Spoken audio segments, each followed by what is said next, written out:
To the Krueger Show, brought to you by Pig and a Pickle, the best barbecue in all of Northern California, Marin Auto Glass, New York style Italian sausage, and Underdog Fantasy in the house. Former NFL defensive back.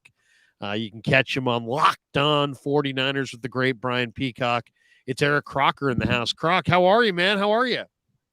I'm good. Feeling good. Ready to talk some 49er football. How's things in Arkansas? Things are good?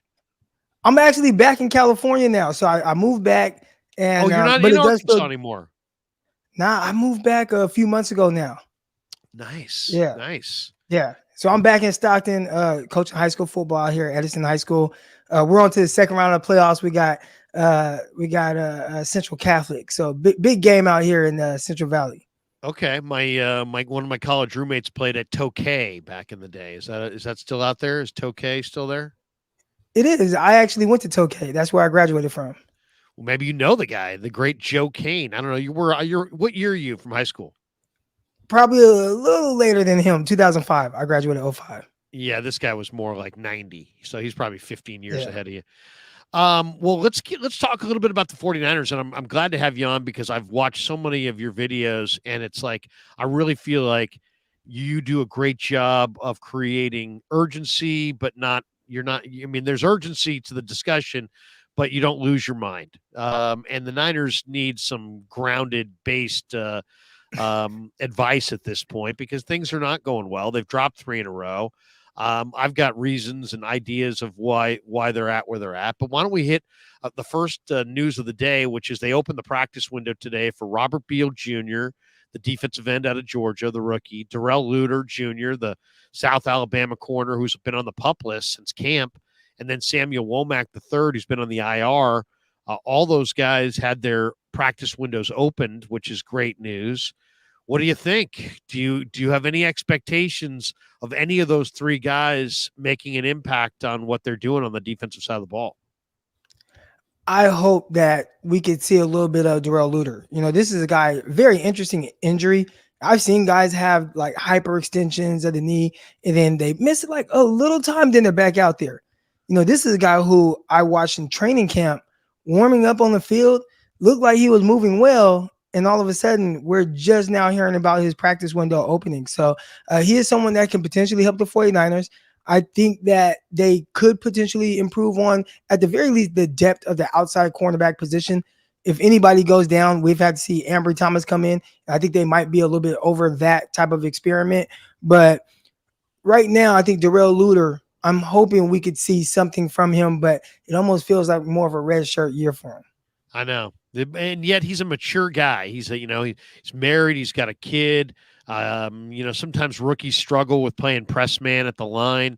This guy played nothing but press man at South Alabama when they played cloud on the other side. He was hugged up on his receiver right there playing bump and run. So I'm eager to see what Luter can do because he's a 6'1" corner, but he also has 33.5-inch arms. So you're talking about a guy with really long arms.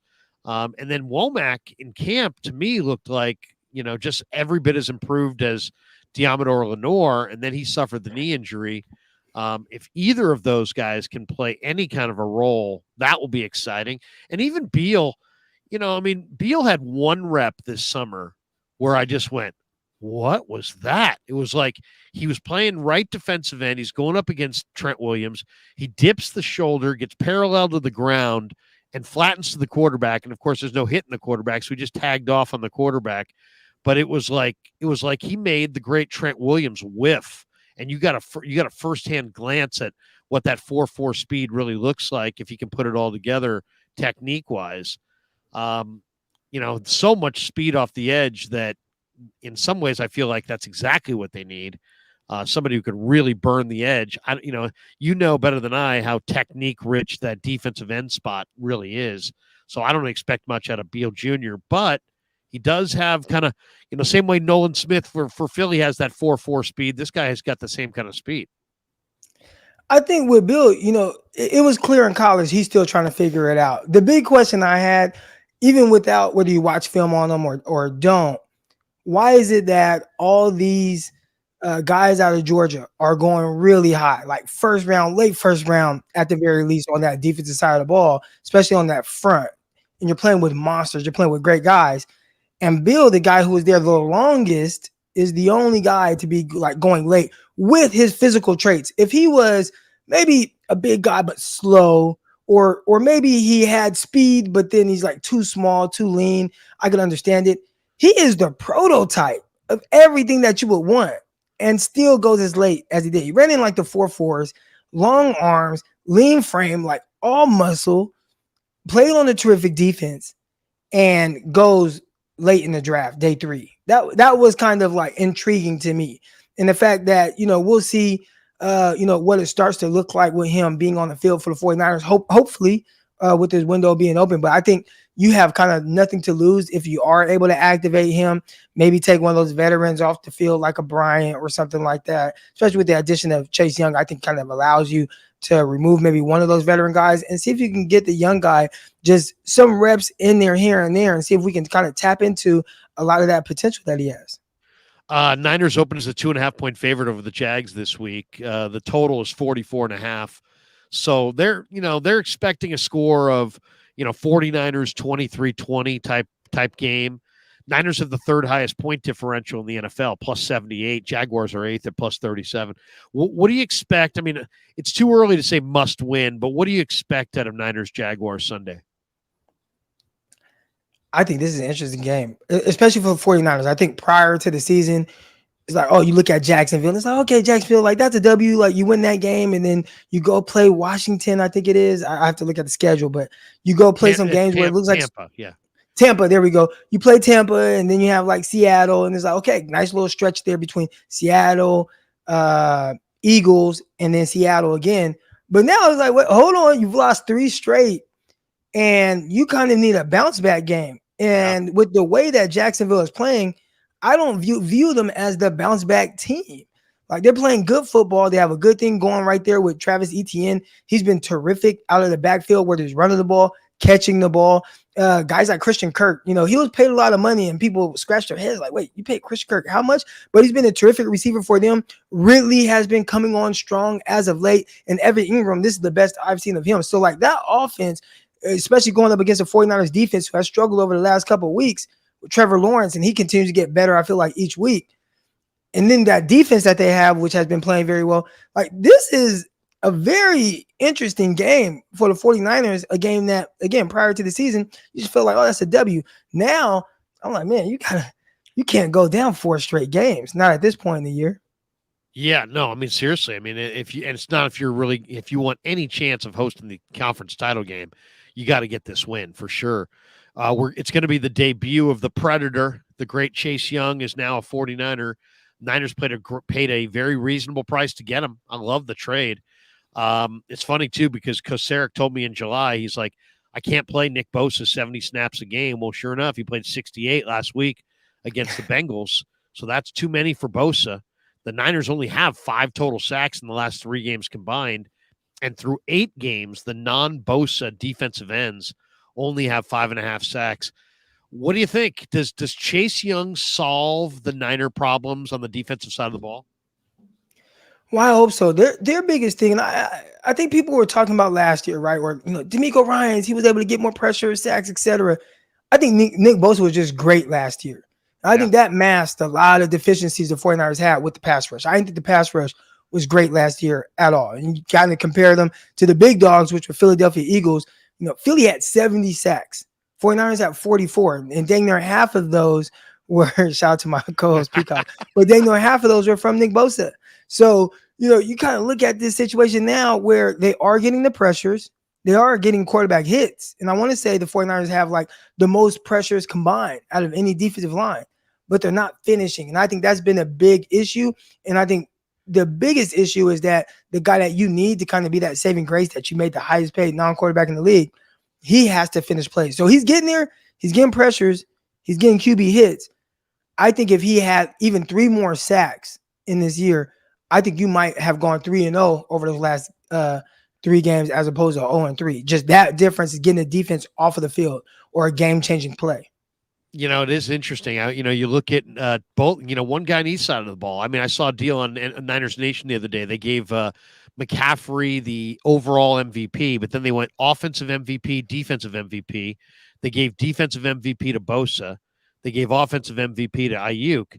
And you can make an argument. I mean, John Lynch said it. Hey, man, if you think Bosa's not playing well, you don't know ball and you're not watching the film close enough. And he causes penalties on opposing linemen almost every week, and they're doubling him from time to time. And but he only has 2 sacks.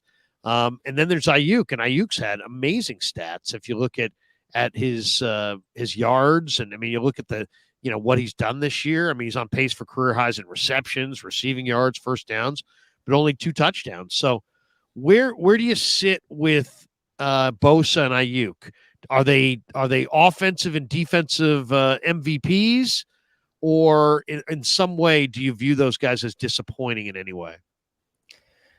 I wouldn't say disappointing. I think both of them are playing very well. If I had to go MVP on defense, I think I might lean a little bit more towards Fred Warner.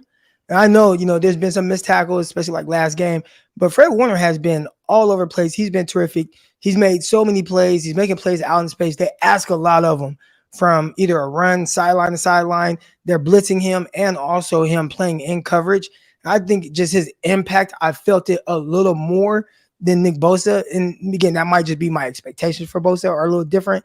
But if I had to give that and I think he's also the like that leader, like the vocal leader. So I would lean more towards Fred Warner right now. But Nick Bosa definitely has not been a disappointment. I just think we need him to be great. And I think he's been very, very good. And when you're not great, I think this defense has kind of felt that. Now, as far as offense goes, and with Brandon Ayuk, I think Christian McCaffrey still might be the guy. And I think as of late, you see, the yards per carry aren't quite there. Maybe his impact out of the backfield and the lack of run game, how has that affected maybe the passing game or the efficiency of it throughout games? Right. I think he has a bigger impact, but Ayuk has been terrific. He's been really good. Couple drops though. He had a big drop against Cleveland that I think could have really changed things vertically down the field. But this has definitely been the best version of him I've seen. The one thing I would like to see out of him is out of the guys, right? Like the wide receiver ones. You have to figure out a way to win even when you're bracketed or even when you might get double teamed. And the fact that the 49ers have kind of gone away from him in second halves because maybe teams have shifted coverage towards him, I would like to see him figure out an answer for that and still free himself up. Because 17 points a game over the last 3 games, you can't have that. And I think if there is a person that can help, especially in the passing game, it will be him. But he has to figure out how to beat those brackets, especially if Deebo Samuel isn't going to be on the field. They got to get more out of both their receivers. I mean, those guys are, if you're going to have next year, heck, these guys both may make $20 million a year. So you got to get it out of these guys no matter what. We'll get to that in a minute. But Kyle said that the Niners look tired and slow against the Bengals. Lynch on with Kawakami said, you know what? We got out physicaled by the Bengals. Shanahan, though, was very direct, and he watched that film and said our team looked tired and slow. So the bye week's going to help the tired a little bit, but the speed factor, let's talk about that. I mean, where and how do the 49ers inject more speed into their team on either side of the ball? I mean, is there any, to me, when you're talking about speed, you're talking about personnel. That means you're going to have to make some changes. Where do they inject more speed into their lineup? I think in the draft. And the tough thing with that is they haven't had the high draft picks, right? I mean, you missed several years of first round picks because of the Trey Lance trade. And then you go get Christian McCaffrey, you lose out on a second round pick, third round pick, fourth round pick, right? So at where the 49ers need that speed, which is really, especially the secondary and probably our receiver as well, those receivers that do everything, you can try and go get a Danny Gray, late third, almost fourth round, but then he's missing these other things. So he can run a straight line fast, but can he run his routes fast? Can he threaten cornerbacks vertically, then be able to sit his route down? I think that's something I struggled with in college. And I think that's a reason why he might not be on the field as much as people would like at the NFL level. Well, a lot of the guys that do both of those or have that capability, they're going higher. And the 49ers just haven't had those picks. So I think you would ideally want to see more speed from this team, but you also want to see good speed and guys that really have well-rounded game. And I think you have to get that in the draft. So luckily this year you got first round pick, got second round pick. I think this will be a great opportunity for them to add the kind of speed that you're looking for. So you don't think there's anything they can do this year to inject more speed? Maybe. I mean, Womack could run on the back end. I think he can run better than Diamador Lenore. But then, and I've experienced this, just in my time with the New York Jets, man. When you are thinking a whole lot, maybe you haven't really been out there and you don't have that experience, and you're still kind of learning on the fly. Even though he's been around the team, but hasn't gotten a chance to really play out there and go through his ups and downs as a cornerback. That thinking slows you down a little bit. So on a straight line, if I time the guy, Diamador Lenore definitely would get left by Womack. But I bet their play speed, Lenore probably plays a little bit faster. And I think that's a problem. So how do you fix that? I think maybe it's just throwing Womack out there, letting him go through his lumps and his ups and downs. But then what's the alternative? Like to not have as good pass coverage, but then maybe sacrifice pass coverage now as opposed to maybe in the playoffs where he could be better. You could see a better version of a guy like Womack. He's a playmaker, so I really like him. And I don't think those guys grow on trees. I've been around some guys that are playmakers, and they have this knack for being around the ball. The ball just kind of finds them. I feel like that is Womack. We saw that rookie year preseason, just always there. It was like 2 interceptions against Green Bay. Next game, he's batting the ball away and it gets picked off. Next game, he recovers a muffed punt. Like those guys just find ways to make plays. I think he had the most pass breakups throughout his tenure at Toledo. Like he is that guy, but he's got to figure out how to do it at the NFL level. What do you think of the idea of maybe making Womack the starter, moving Lenore inside and sitting Oliver? Where do you sit with Isaiah Oliver? Oliver's made a lot of tackles. He's a veteran. He was good last year out of the slot with the Falcons. This year, he is, it's not that he's struggled so much. He's played okay, but it seems like anybody that has elite quickness can really turn him around, and he just can't mirror that player up and down the field.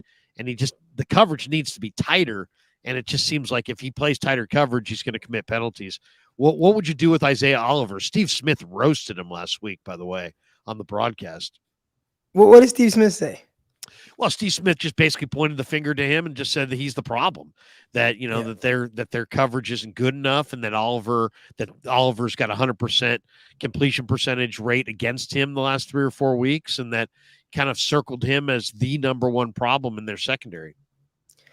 I think if you are going to really want to leave him in the slot, your pass rush better be good, because he's kind of struggling there. He is a little bit more of a bigger slot. You typically don't see slots like, with the size that he has. The reason for that is these receivers, especially in the slot, like they're quick, they're twitchy, they get in and out of bursts really quick. The bigger you are, especially playing in that kind of space, it's tougher to really be able to match and mirror the change of direction skills of some of these guys with as much space. And if he isn't a guy that can really run, right? Like we watch the Bengals kind of scheme up against him, a slot fade that looked like a fake screen and then kind of go. But once Chase had a step on him, it's over, right? Like Oliver's not the guy that's going to really be able to catch up. So you talked about getting faster. Maybe that's where you put Womack. They tried Womack there. His rookie year, they benched him after like the second game or third game. I think it was after the loss against the Broncos that year. But maybe even, trying Womack there and seeing if he can figure it out, because you do need a little bit more speed and a little bit more twitchiness and a little bit more like fleet-footed guys. Like just think about the best nickels in the NFL. Like they're typically not big guys unless your scheme calls for that. They're typically the Kenny Moore, right, with the Colts. Right. And that was a guy that I thought maybe the 49ers would trade for him. But he's a great nickel. What is he, 5'9", 195 really, pounds or whatever? Really small, but real shifty. And, these are the guys that can mirror elite guys up and down the field, inside, outside, two-way break, doesn't bother them. They're just, Oliver just looks like if you double move him, he's got almost nothing to do but wrap you up. Yeah, not my favorite. I kind of remember it back in 2013, I think it was. Carlos Rogers played in the slot against Victor Cruz, and Victor Cruz just ate him alive in the championship game. I think he might have had like 13 catches for 100, whatever it was. I mean, he just destroyed them. And I'm like, that's a tough matchup for him. And then I remember, or that might have been like 2011 or so. But after that, the 49ers, there was a time where Rodgers got hurt. So they played Parrish Cox. Was it Parrish Cox in the slot? And he looked better to me than Carlos Rodgers, but he was a little quicker, a little twitchier, a little more fleet-footed. And I think you kind of need a little bit of that to play in that nickel spot, unless you're playing in a defense that caters towards needing more of a bigger guy, more zone coverage, more just, flat drops. And maybe you just have to carry things as opposed to play pure man and run slot phase with guys. It is interesting too. I saw Danny Amendola. I'm not sure if it was against Carlos Rodgers or who it was against, but it was Amendola with the Rams in the slot with incredible footwork, in and out of the breaks, and whoever was covering him just could not stay with him, and it was just pitch and catch to Amendola. I got to ask you about Steve Wilks. I mean, Lynch talked to Kawakami about Steve Wilks. He said the players believe in Steve Wilks, but he also emphasized that, hey, man, we have to play better. Shanahan said that he's going to discuss the idea of moving Wilks from the booth down to the sideline, that the two of them would discuss it this week. We talked to Shanahan in a couple days. We'll figure it out on Wednesday if there's any change there. What do you think of Wilks? What do you think of the job that he's done? He's had 16 different employers since 1996. Is that a concern? Should Wilks be down on the sideline? I've kind of on the record as saying that I really feel like he should watch. His vantage point should be where he's most comfortable diagnosing things correctly. And if that's the booth, then the booth is where he should be. But have you weighed in on this, Croc? Where are you on Wilks and where he ought to call the game from? Yeah, I think sometimes my opinion is a little different on this. I feel like he's kind of being scapegoated just a little bit. We've seen each year 49ers kind of have some kind of lull or letdown during the year defensively. Last year it was the Atlanta Falcons and then Kansas City Chiefs, right? Like the Atlanta Falcons game, 49ers forced one incomplete pass the entire game. And then in the very next week, you give up 40 plus points to the Kansas City Chiefs, right? And then after that, they start to kind of figure it out again. We saw DeMeco Ryans go through that other times as well. I remember a Cardinals game with Colt McCoy at quarterback, and he just demolishes your defense, right? So I think the 49ers, it's tough. You go through this stretch, you're losing games. People are trying to figure out who to point the finger at. And they're like, let's point at him because he's in the booth. I'm like, man, I think that's BS. I don't think it's the booth. I think it's just a lack of execution over a few games. I think that a lot of guys have played well early on, and then all of a sudden you go against Kirk Cousins. He's dialed in. He's focused. He's playing well. You go up against Joe Burrow. We watched him last night. He eviscerated the Bills defense. He eviscerated 49ers defense. I think he's a really good quarterback. So I would kind of pump the brakes on whether it's him in the booth or even just firing him, because I hear that, and I know that's more fans than Kyle Shanahan.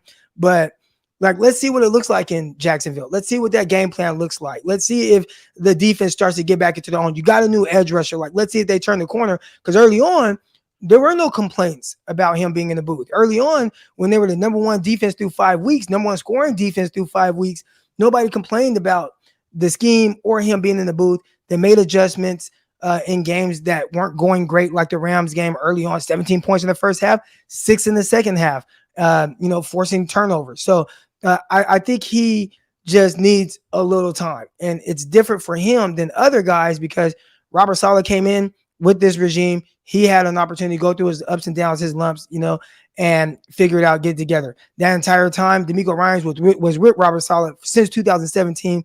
He had an opportunity and a chance to really learn and understand exactly the way Saleh sees it, and they groomed all these players together. Wilks coming in from the outside, and I think he's still trying to figure these guys out as he goes, and he's getting criticized for it, but I don't think he's been bad overall. I do think he had a couple bad games. You played in the league, so I'll throw this to you. I mean, you can speak to this better than I could.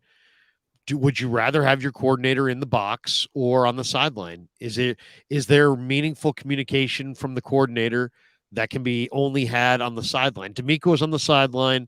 Saleh was on the sideline. But, it's not like people act like, Wilks is the only guy that's ever been in the booth. I mean, Fangio's up in the booth. Dan Quinn's up in the booth. Many guys who coach the back end that wind up being coordinators like to have a bird's eye view on the coverage, and they prioritize that vantage point. What do you think? I mean, you played DB in the league. Is there any disconnect when the coordinator's in the booth? Typically we communicate with our position coach. Right. So if there's anything kind of going on or needs to be relayed to us, the coordinator is probably in the headset talking to my position coach or whatever. He might say, "Hey, Croc is playing like this. We want him to do this. This is what they're trying to do." My position coach will relay that information to me. There have been other times where I have talked to a defensive coach and he's right there, but I don't think it's as big of an issue as it's being made to be. Again, I think the 49ers, and this is the first time I've heard them really kind of start to point fingers, whether it was Kyle Shanahan saying, "Well, yeah, let's look at him. Maybe he needs to come down or whatever." Like I haven't heard guys start to kind of get thrown under the bus for what's going on and holding them accountable. Like awesome, great. But this is the first time that I've kind of heard that from this team. So that is saying a lot.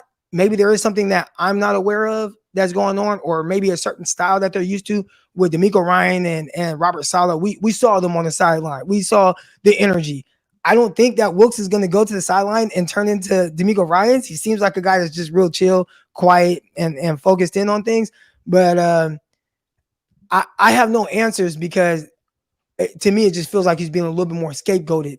And the real issue, I'm not saying that defense hasn't been an issue, but you got to score more than 17 points in 3 straight games. And I feel like the lack of points is being overshadowed by, a couple of down games from the defense. Well, let's talk about the offense for a second. Where, the offensive struggles. I mean, it's easy to throw it on Purdy because he definitely needs to take better care of the football in the fourth quarter than he has the last 2 games. I don't think anybody would deny that. But to me, what I see is the 49ers offensive line does not open run lanes. I mean, now Williams has got the ankle, Banks has got the turf toe. Brendel's coming off a game where he just got overpowered by DJ Reader. Burford's had way too many flags. McKivitz is coming off a couple weeks where he's kind of really struggled against Minnesota. What do you see with the 49er offensive line? I mean, would you make any changes to the Niner offensive line? We know Feliciano's probably going to start at left guard for Banks this week, but would you try to make any changes to that line? Because it just doesn't seem like they've been able to run the ball between the tackles, and it doesn't seem like the holes are there. The offensive line has struggled. Now, again, we kind of knew this heading into the year. When you start looking at that offensive line, what was everybody talking about? Like, man, what's McKivitz going to look like at right tackle? What is Spencer Burford being a full-time starter? Because last year he rotated with Daniel Brunskill. So as a full-time starter, what is it going to look like? Can the center play well again, right? Like those were huge question marks. And I think a lot of people that had concerns, you still have those same concerns. And it's maybe even worse because you see now, man, not able to run the ball. And that's kind of a little different, a little new for the 49ers. And for an offense that doesn't have a great drop back passing game, that's not how Kyle has built the offense. It's built more off of the threat of the run game and then utilizing the play action passes to hit deep over routes, crossers, and things like that. I think he's struggling to set up the offense that can't run the ball. Like that's what it looks like to me. And I think it starts with the offensive line not really consistently getting that push. I'd have to watch them and see specifically like why and what's going on. But like you said, John Feliciano filling in at left guard. I thought he was a guy that kind of had an up and down preseason, had some of his struggles. But when he did come in, there was a game Aaron Banks went out of a few weeks ago, and Feliciano played exceptionally well and was like maybe one of the highest graded offensive linemen on the 49ers in that game. So can he continue that? Typically backups are a reason, or backups are backups for a reason. I don't know if he can continue that kind of play, but maybe filling in for a game, if you could see something that maybe you can continue to kind of build off of, that might help this offensive line that is struggling. Are you surprised J.P. Mason hasn't gotten on the field? He had that nice run against Dallas, and look, we really haven't seen him since. And it's like more people call for him, the more Shanahan, hands the ball to McCaffrey. I asked Shanahan 2-3 weeks ago. I'm like, McCaffrey's on pace for like 400 touches. Are you cool with that pace? Do you feel good about that pace? And he's like, hey, he's our running back, and we throw it to him as well. But I liked what I saw from Mason, at least in camp, and I liked what I saw from him against Dallas. It seems like he's the one back they have that can really push the pile if there aren't any holes. where are you with JP Mason? What kinds of things have you been saying about him on your shows? I think Kyle Shanahan it really likes he wants to know what he's getting out of a player, and there have been some blown assignments from JP Mason that might kind of turn Kyle off a little bit, whether it's in pass protection or maybe not understanding a hot, missing a hole, whatever it is. Those things are going to infuriate Kyle. Like, he's such a perfectionist, which is great, right? He's a perfectionist. He wants his stuff ran a specific way. And I think he just knows and understands I can leave Christian McCaffrey in there for 70 snaps. He's going to run the play, 70 plays correct the way I need it to. So I think he's going to ride that till the wheels fall off. And then if it just randomly pops in his head, oh, man, maybe I should get somebody else the ball. He will do it, but I don't think that's a focal point in his game plan. I think that's why I was so thrown off against the Cleveland Browns. When you lose Deebo Samuel, you lose Christian McCaffrey, all of a sudden the offense was kind of inept. Like, they just couldn't perform well at all. Well, I think Kyle in his game plan is so fixated on the pillars of the offense, which I understand, but it's like all or nothing with those guys. And it's really hard for him to alter the game plan outside of them. So I don't expect them to take the foot off the gas when it comes to Christian McCaffrey and his usage, unless he literally can't play. And that's not just like a McCaffrey thing. You go back a couple years ago when Elijah Mitchell was a rookie, he was like Band-Aid and taped up trying to play in some of these games, broken finger, ribs all messed up, knee messed up. And Kyle was like, yeah, well, I'm still, even in a 3-score game, going to run you 27 times. Like, we're up 3 scores. I'm still running you into the ground. So I don't think it's just a CMC thing. I think it's whoever the hot hand is offensively, Kyle is going to ride that running back till the wheels fall off. And it happens to be Christian McCaffrey right now. Yeah, I mean, and the wheels will eventually fall off if you ride these guys hard enough. CT Niner says, "Hey, Krug, Croc, acknowledge me. CT Niner, good to see you. Good to see you, man." Okay, a couple more that I want to get your thoughts on. Who do you hold most accountable for 17 points a game? Purdy, to me, has looked good through the first 3 quarters, but I mean, he's got to take better care of the ball. There's no question about that. I mean, I don't think anybody would say anything different. But how much do you put on Purdy versus the line versus Shanahan himself? I don't put a lot on Purdy. I think Purdy has played very well, and again, very well outside of like the Turnovers. 2 turnovers in games, right? So you definitely don't want to see that or those kind of miscues. But outside of those, and I know you can't take those throws away, but if you did, it's like, oh man, he's playing very well. He's throwing well. He's seeing the field. He's throwing on all levels of the field. I think the Browns game was ugly. Like, that was an ugly Purdy performance. But outside of that, I think he's played well. He just has to maybe, and this is a tough thing, I still don't know who Purdy is. So I don't know what my expectations of him should be.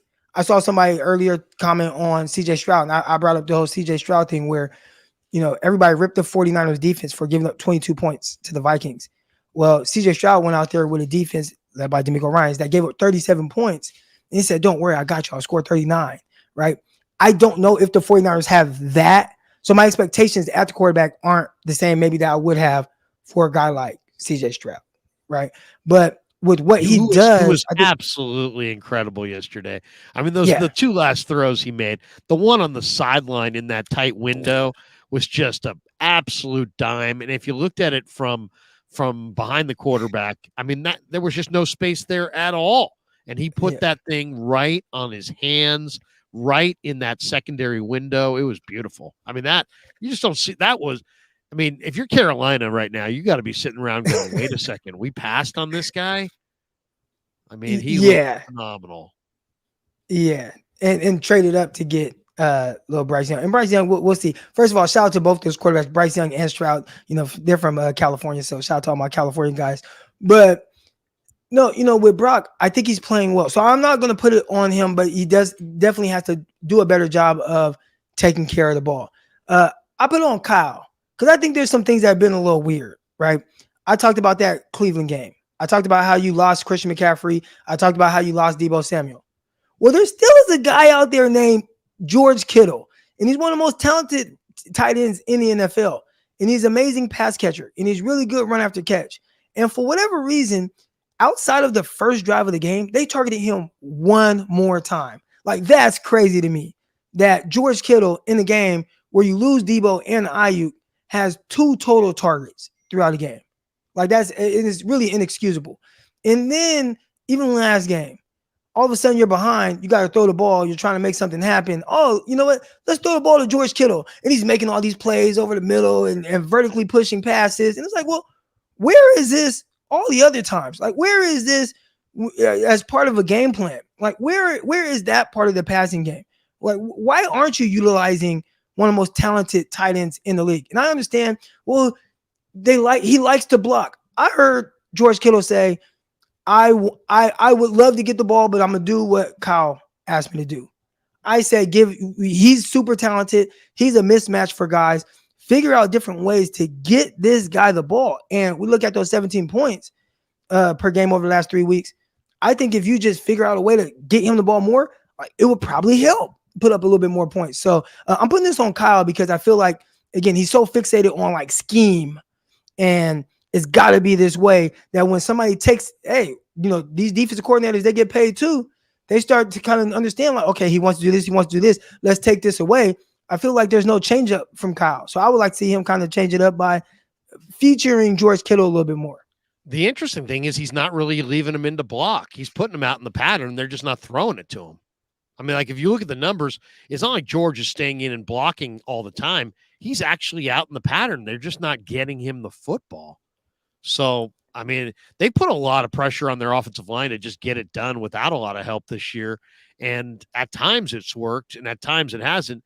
But, I think George might have been a little nicked up to start the year. And I think, Ayuk and Deebo and McCaffrey look so good this summer that I think maybe in the first part of the year, that was the plan. Hey, you know what? Just kind of give George, let him run around up there, but don't feature him as much. Feature these other guys. Let him get healthy. But now he's healthy, and it's like he still doesn't get the ball. I mean, the rhythm is that, and the Niners, we know Purdy loves to go to the tight end. He went to the tight end in college. Charlie Kohler, he threw it to him constantly at Iowa State. So we know he likes to use the tight end. But outside of the Dallas game where he got 3 touchdowns, Kittle has been just almost like you would never know that he's one of the NFL's 4 or 5 best tight ends. You wouldn't know, and it definitely gets questioned a lot more now. You talked about some of the throws that CJ Stroud made, and most people can't really name his weapons, right? But all of a sudden, like Tank Dell is like, you know what? Hey, this is some big moments. Let's go to Tank Dell. He's been good for us this year. Boom, that corner, that sideline catch, Tank Dell. That touchdown pass to win the game, Tank Dell. Why when the 49ers are in a tight spot? Like, why is it not, got this really good tight end named George Kittle. Like, let's make it a focal point because Tank Dell caught those. One of those plays, he was lined up on the left side. The other one, he was lined up on the right side. They're moving him around. Move Kittle around to be able to feature him a little bit more and make it to where, like, he's the primary read. Because I think he would really help the offense move. And anytime they have been like, we're going to throw you the ball more than 3 times a game, like, he goes off. But then they just, next week, let's throw him the ball twice. I don't understand it. The one part of this, if you said to me, what's the Niners' biggest issue? I think it's the run D. I mean, as far as on the defensive side of the ball, we can talk about the offense, but on the defensive side of the ball, and you look at those numbers in the preseason against Vegas, they gave up 120 yards rushing. Against the Chargers, they gave up 267 and over 6 yards a carry. Against Denver, they gave up 165 yards, 6.5 a carry. Then they go week 1. They had a big lead against Pittsburgh, and Najee only got 6 carries. Pittsburgh still ran for over 4 yards a carry. Then Kyron ran the ball well against them in week 2, but the Rams, came out and Stafford still threw it a lot more than they ran it. Then they get no Saquon Barkley in week 3, kind of lucked out. James Conner ran for almost 5 yards a carry, but the Niners got up on the scoreboard in week 4. And, even Tony Pollard only got the ball 8 carries in week 5.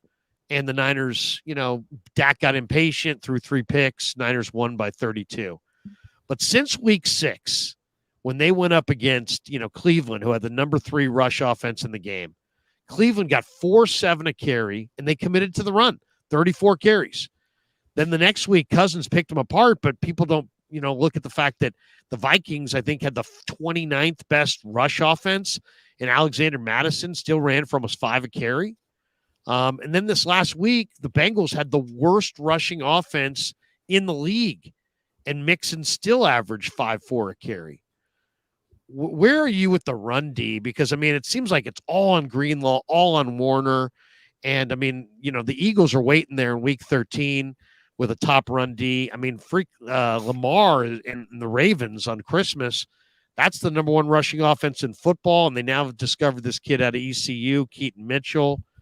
I just think that the Niners' run defense is, if you look at it, the numbers, they're like 5th or 6th in the league in rushing yards per game against. But then when you look at them, what's actually happening the last few weeks, they're really not stopping the run. What do you see with their run D, Croc? I think over the years, one thing the 49ers have been able to do very well is take teams out of their run game. You talked about that with like the Dallas Cowboys, where it's like, you know what, Pollard, you're going to be an afterthought because we're going to jump on you guys and we're going to get ahead. The one thing I wish that they would do a little bit more is like get some beefier guys in the middle. Like they have like tall, lean guys. I think maybe Kinlaw was supposed to be that a little bit, but he's kind of been obviously like up and down, a little bit more down than up. But Hargraves, like he's not the big, like where are the 6'4", 340-pound defensive tackle that only comes in for 2 downs that like, hey, you're just in here to stop the run. And they just don't go to that style of a tackle. They want these guys that can penetrate and get upfield right now. So, I think even DeForest Buckner, like he wasn't the best run stopping tackle, in the league. I would like to see them get like a big body to help on some of these early downs to where, hey, yeah, he's only coming in for a down or 2, but he's going to stop the run. And they've been missing that since they let go of DJ Reed. DJ Jones. Yeah, DJ Jones. And yeah, I mean, they missed DJ Jones. I was a little surprised they didn't get some other run defender. All of their tackles, by the way, Givens, Kalia, Hargrave, they're all these one gap penetrator, get up the field, rush the passer types.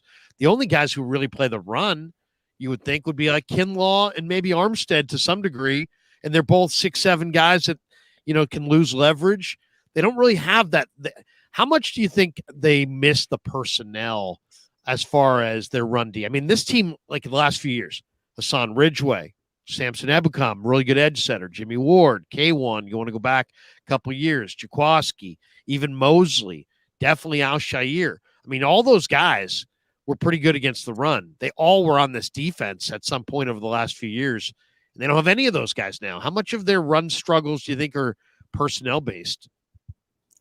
That could be a big part of it, right? Like you have to start paying other guys more money, the Nick Bosa's, the Deebo Samuels, the Fred Warner, Trent Williams. I mean, Chris McCaffrey. There's so many guys that are like the highest paid or near the high, or maybe were the highest paid at the time they signed their contracts, that you start to lose some of those guys that really help and contribute in other ways. So in case that does happen, that's why I keep going back to the offense. It's on you to pick up the slack for the defense if they're not on their A game for a game. And I think that's where we look at these last few games. I think a lot of people are really focused on it.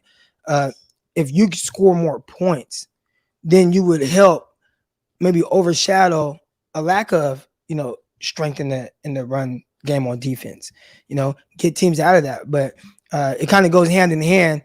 The defense has just carried the team for so long and people are like, oh, that's their identity. But I think right now the identity needs to be the offense, but they got to step up a little bit more. Yeah, no, they totally do. I mean, they got, first of all, 17 a game is just going to put an awful lot of pressure on your defense. To me, one thing I want to see going forward, and Shanahan's not the best at this, but I really think it's the time to focus on this. Play complementary football, run the ball. I know they got the ability to score quick. We've seen it, but run the ball, dominate on offense a little bit.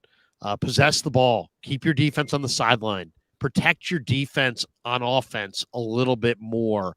Sometimes I wonder if that's even a thought. They almost seem like they run independently of one another. That's one thing I'd like to see, is just the offense just try to possess the ball a little bit more and take those snaps down for the defense a little bit so they can have a little bit more juice, a little bit more high energy. Because to me, the defense looks, obviously Greenlaw's dinged, but they look kind of gassed, and it seems like they look like a team that's played 12 games, and they got their offense has to do a better job of protecting the defense, I think, going forward. Yeah, I think early on the offense did a really great job of that, and it put so much pressure on opposing offenses to try to keep up with them. And that, just the long sustainable drives, I feel like they were scoring every time they had the ball. 30 plus points a game through 5 weeks. I want to say it was like around 33 points per game, right? So that put a lot of pressure on those opposing offense. And you talk about like kind of helping each other out. That's when they did. But the moment the defense had really some laps, and now it's like, hey, they're exposed. They're maybe not as good as it looked like on paper early on. Well, our offense, we need you to pick it up. And then hopefully they do. So, I mean, that's what I'll be looking for when they play against Jacksonville, right? Like if Jacksonville's offense comes out and they do well and they score some points, can the 49ers offense score with them to really help out a defense that's not playing its best football right now? I'm eager to see how well these teams run it. I mean, Etienne goes for 3.9 a carry. They got a mid-pack rush game. Are they going to be able to run it at will? Rashad White the week after against Tampa, he's going for 3.4 a game, or 3.4 a carry, I should say. They're the 30th ranked rush offense in football. Can Tampa run it on them? Can Seattle run it on them? I mean, we know the Eagles and the Ravens are gonna run the ball. But these other teams on their schedule in the second half, Arizona, Seattle, Tampa, Jacksonville, if these teams all run the ball with a ton of success, man, it is going to be a tough season to kind of regain their footing. Okay, let me hit a couple supers here. We got James who jumps in on your side. He goes, bro, call me a hater, but damn, I wish we got CJ Stroud. When can we get a real elite quarterback? Yeah, it might be Brock. Brock might be that. We don't know yet, right? So I'd say, you don't have to be all in on Brock, or you don't have to be all out, but let it play out. He's a guy that hasn't even had 16 starts in his career. Now, where he was drafted, some of the arm limitations or whatever would tell you maybe he won't ever be like an elite quarterback from a physical trait standpoint, but maybe just the way he's able to run an offense efficiently leads him to be more elite for Kyle Shanahan. So I'd say pump the brakes, and we'll see. We'll see what he ends up being. Yeah, I mean, we don't know. He's shown some really good things even in the last 3 weeks, but he just got to take better care of the football. I mean, you only have 10 possessions roughly in the NFL. If you turn the ball over 3 times, it's hard to win. Flav says, agree with Croc. You can draft guys late that are good with the ball in their hands, but they can't win one-on-one. Kyle Shanahan can scheme them open if the run game is working. If not, you need more reverses, wide receiver screen, short passes. I would like to see Kyle be a little bit more east-west, a little bit more misdirection, a little bit, especially against some of these teams that like to really over-pursue. Use some of their pursuit against them. I'd like to see a little bit more of that in the weeks ahead, especially in some of their more competitive games. And hopefully we see that with Deebo Samuel coming back. Yeah. Where are you with Deebo? Because physically he looks great, but his production has just been kind of ordinary. And it seems, you're talking about a $20 million a year player. And I don't know that they're getting $20 million of production out of him right now. I think Deebo Samuel, the more he bought into the like the wide back role thing, I think he kind of emphasized that in his training. And I think it's taken away a little bit of him being like a legit pure receiver. When Deebo Samuel was coming out of South Carolina, I didn't view him as like this wide back or gadget player or anything like that. And he did some of those things. I just thought he was wide receiver 2 in the class. It was like DK Metcalf because he's too freakish. Then you got Deebo and you have AJ Brown. And I had them like neck and neck. I viewed him the same way I viewed AJ Brown. Like he was quick, he was twitchy, he was light on his feet. Change of direction was good. Obviously he's always had that ability to run away from guys. And then the more he longer he was in the NFL, it was like he put on weight. It was like, is he putting on weight because they're using him at running back sometimes? And the more they did that, and I heard him say one thing to me, which really sounded crazy, but they asked him, hey, what players around the league like do you watch? And do you take anything from their game? He's like, I don't watch these guys. Like they're not like me. They can't do what I do. I do what I do. And it came off to me as, it's like, well, Deebo, yeah, they're not like you, but just imagine if you do what you do, but also now you add some of the things that Devontae Adams does, some of the subtle things he does with his half steps, setting up defenders, understanding leverage, like being able to do that, or like a Cooper Kupp, like just watching how they do that. Take some of that, add it to your game with everything else you do, and how great of a receiver could you be? But I think he's kind of continuing to trend more towards wide back. And now if you watch how he wins, it's very, very specific. It's slant with not even beating guys off the line like he used to. It's kind of just, can I just win with positioning and then run away from a guy, as opposed to really setting defenders up like he used to do early in his career. What I like about him is he reminds me a little bit. I like the heavier receivers when they have 3 steps of momentum, because then it's not about, like, Terrell Owens after 3 steps was a guy you did not want to tackle. Deebo after 3 steps is a guy that you don't want to tackle. So I like to see them get him the ball where he can take 3 steps in the open field. I just think that's so much more effective than these tight window throws or any kind of anything where he's coming back to the line of scrimmage or coming back to the quarterback, where his momentum's going away from downfield. I like him rolling downhill. And when you can get him rolling downhill, I don't think there's a DB. I mean, heck, you play DB. How many DBs want to tackle that guy when he's got 3-4 steps of momentum? He's a load, man. He is a absolute load.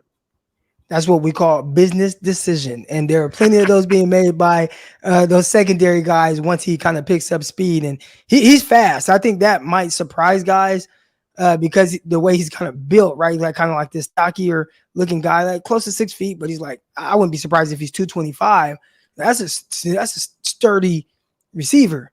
And he can outrun guys. Like you don't typically see him get caught from behind because I think his acceleration is as good as it gets in the NFL. So you accelerate the way he does, and then now you combine that with 6 foot, 225 pounds, and then now like running into you. DBs don't want those problems. Who's the receiver? I got to ask. I wasn't planning on asking this, but who's the receiver that dealt you the most punishment? That you were like, man, this guy was no picnic to tackle. Who was? Oh man, I mean, you're beyond. You didn't go up against like a Daryl. Who was the guy? Was it Boston for the Cardinals? The former Buckeye. He was monster. There was a receiver. It was actually, and he ended up being on the Jets, but it was when I was in college, my junior year. I played against this guy, Sidney Jones. I can't remember exactly what his name was, but 6'5", 220-pound receiver out South Alabama. And I did not like tackling him. And that was probably the worst when it comes to trash talking, because I'm going to talk my trash. Anybody that follow me on Twitter, the game days, I'm usually talking a little bit more trash and stuff like that. But this guy, that was the most trash talk. I mean, he called me everything in the book. And I just remember being like, dang, like, why is this guy so angry? But I didn't like playing against him. That was one where, and I usually, it's a big corner, 6'2", 200 pounds. Yeah, so I usually brought the physicality to guys. Yeah, you weren't a 5'9", 180 guy. Not at all. You weren't the Samuel Womack of your day, that's for sure. No. I was a tall, long corner, but yeah, that guy he was a physical specimen for sure.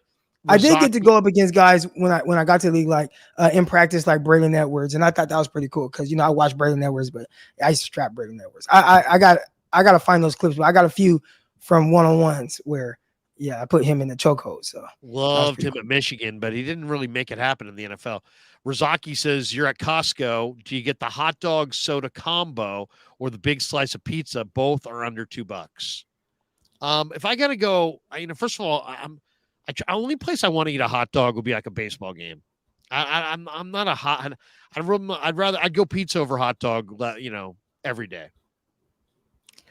Yeah, I'll go pizza, and I've been really working out, and I feel like okay, I can eat the pizza, and I can use those carbs as some fuel. The hot dog, I don't know. I don't know if I get anything positive out of eating that hot dog. So the Costco hot dog with the drink, it is good. I mean, it's like $1.25, I think, for It's a the great price. combo. Yeah. But I would lean towards pizza. There you go. A couple last ones before we jet. Flav says Kyle Shanahan also needs to be less predictable. I expect him to throw more on first and second down, more risks early, Deebo screens, maybe play him at running back, do some reverses. I think that's, I mean, definitely where Kyle can get creative is usually with Deebo, and Deebo returning should help the Niners. Gizmo Maltese says maybe Wilkes blitzing more doesn't fit the Niner defense. Maybe the 49er defense is more of a coverage sack team. What Wilkes has changed and reverse it. What do you want to see from Wilkes in the weeks ahead? It's funny any when systematic changes when new coordinators come in. You hear them say a lot of times, like, we're going to be more aggressive. We're going to be physical. We're going to be fast, right? And you've heard that from really every coordinator that's taken over 49ers. Well, he's really being like aggressive and trying to blitz. And I think it's just him trying to figure out how can I generate more pressure and how can I move the quarterback off of his spot, get the ball in his hands quicker. Well, unfortunately, on the back end, when you do that, there are gaping holes in the defense. So if you're sending 5 and they're not getting there, and the quarterback is able to throw with anticipation, I think that's when you start kind of getting ate up. So ideally, what he would like to do, and maybe this is where Chase Young can help, rush 4. All right, you got Bosa, Chase Young, Hargraves, and Armstead. Rush 4 and play coverage on the back end, and maybe a little bit more zone, maybe some quarters or some match stuff. And if those 4 can get home, which I think they did an amazing job of that 2019, right, with Buckner and Armstead and Bosa and D4, they were able to just win consistently with those 4. Then every once in a while they'll throw in the K1 Williams blitz, and every once in a while they'll throw in the Fred Warner blitz. But if you can just win consistently with those 4, that's when I think we'll see the best version of the 49ers defense. Yeah. Drop 7. Make them, I mean, if you're going to, I mean, the blitzing is great, but you know what? You got to stand up on the back end, and it's very difficult when it's a numbers game. If you can drop 7, if you can occasionally rush 3 and drop 8, make some of these quarterbacks be accurate and throw in tight windows. It's the indecision and mixing it up. I think it's also risk reward. You saw Wilkes kind of make a bad risk reward decision at the end of the first half in that game, and Shanahan called it a call that he messed up, and it's hard to argue with it when you look at the risk reward on it. On the touchdown to Addison, Rozaki says, "Which 007?" What was it? I would have liked to see Ward catch a ball that hit him in the chest. I would like to see that. But yeah, exactly. Rozaki says, which 007 do you prefer, Roger Moore or Pierce Brosnan? Oh, I got to go Roger Moore. I'm not a Pierce Brosnan guy. I'm not sure if you're. I've liked the Brosnan. Is that the one, like the most recent ones? One. Yeah. Well, no, he's not the most recent, but he would be like the more recent than Roger Moore. Who's the one right now? Like that the last one that just died. It's not Pierce Brosnan. It's somebody else, and I forget his name. I like him. Yeah, I've liked him. Yeah, he's good. He's good. Roger Moore was Octopussy, For Your Eyes Only, Moonraker, all those 70s, James Bond flicks. Rozaki says, I see them splitting with Seattle and losing to Jacksonville, Baltimore, and Philly. What say you? I think they're going to beat Seattle both, lose to Baltimore, beat Philly, beat Jacksonville. I think they're going to get it going, but I just think they'll lose to Baltimore. I hope he's wrong. What do you think? You think you hope Rozaki's wrong? Yeah, because if the Rozaki's right, it's gonna be a bad year. That's a lot of loss. We're gonna be a lot of having to do some consultations with fans and kind of talk them off of that ledge. Hey, when you and Peacock are doing your thing, who gets more, roller coaster down after losses, you or him? I think we're both pretty able to kind of block it out and just try to figure out how do they get better from there. So that's kind of how we go about it. So you never see us too crazy. The only time I'd say if anyone ever gets a little amped up or excited is usually me pushing back on maybe a narrative that I feel is out there. And, because, we read the comments, we read everything. Sometimes we'll read the YouTube comments. I try to stay away from it, but it might be me that stirs things up a little more than Peacock. But as far as a loss after a game, we might say, "Oh man, that was brutal," and then and then we hit live and we try to save all of our reactions for the show. We don't do too much talking prior. We'll talk about, hey, we want to talk about this, Don't and leave this. it in the green room. Don't leave it in the Yeah, green and room. then we save our takes in the for the show. Tia Ingram says, what happens if Purdy continues to struggle? See, I don't know how much and shout out to my girl Tia. I don't know how much they think he's struggling. They don't think he's struggling. They think he's playing well. If I had to guess, I'd say they think he's playing well. We have to do a better job of taking care of the ball. Or maybe Kyle is thinking, maybe I'm doing a bad job of putting him in a situation that's best for him. But I don't know if they're just thinking Brock is struggling. Yeah, no, it doesn't seem like it. We got this one from there we go. What's up, gentlemen? Off Niner question, but who's better in their prime, Gronk or Kelsey?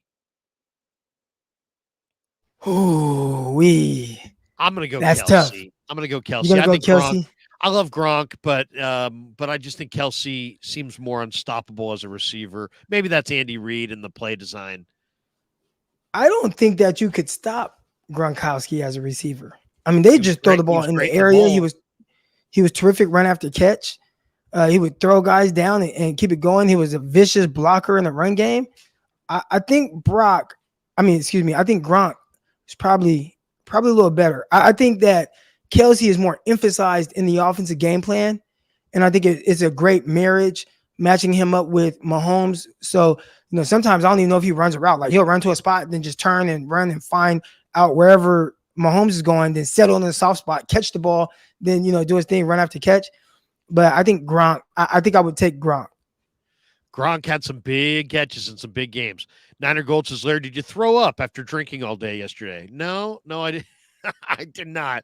Thank you for that. But yeah, we drank heavily yesterday, day drinking. It's pretty rare. All right, two last ones before we let you go. Drake Jackson. Where are you with Drake Jackson? He's a great guy to talk to in the locker room. He's an interesting guy.